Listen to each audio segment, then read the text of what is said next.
মাধ্যমে স্বামী যখন তার শুক্রাণু তার স্ত্রীকে উপহার দেয়, স্ত্রী রিটার্নে কি উপহার দেয়? ফুল ফর্ম বেবি, মানব সন্তান। দেখছেন, আপনি দিলেন একটু, উনি দিছে বিশাল। আপনি যদি নারীকে বাজার এনে দেন, নারী এটাকে সুস্বাদু খাবারে রূপান্তর করে দেয়। আপনি তাকে একটা মুচকি হাসি দিয়ে দেন, সে তার কলিজা দিয়ে দেয়। কিন্তু যদি আপনি তার মনে কষ্ট দেন, সে আপনার জীবনকে জাহান্নাম বানাইয়া দেয়।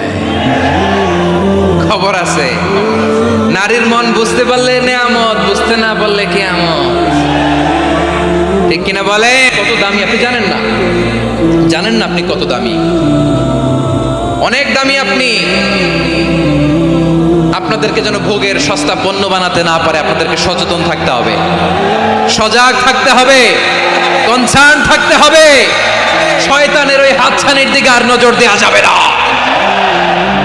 তাহলে কেন আল্লাহ তাআলা এই ফাহশা অশ্লীলতাকে হারাম করলেন? এক নাম্বার, এতে হিউম্যান ডিগনিটি কমে।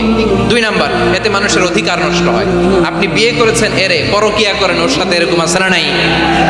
স্ত্রীর অধিকার নষ্ট করেছেন। আপনি বিবাহ সম্পর্কে আবদ্ধ হয়েছেন তার সাথে, আপনি পরকিয়া করেন ওই ছেলের সাথে, আপনি আপনার হাজবেন্ডের সাথে বিট্রে করেছেন। এজন্য আল্লাহ অশ্লীলতাকে হারাম করেছেন। অশ্লীলতাকে হারাম করার আরেকটা কারণ হচ্ছে আল্লাহ তাআলা এই হিউম্যান জেনারেশনকে এটাকে প্রিজার্ভ করতে চায়। হিফজুন নাসল, এটা মাকাসিদুশ শরিয়ার অনেক গুরুত্বপূর্ণ একটা মাকাসিদ, অনেক গুরুত্বপূর্ণ। আপনার নাসল, আপনার জেনারেশনকে সংরক্ষণ করা। এই যে আসতেছে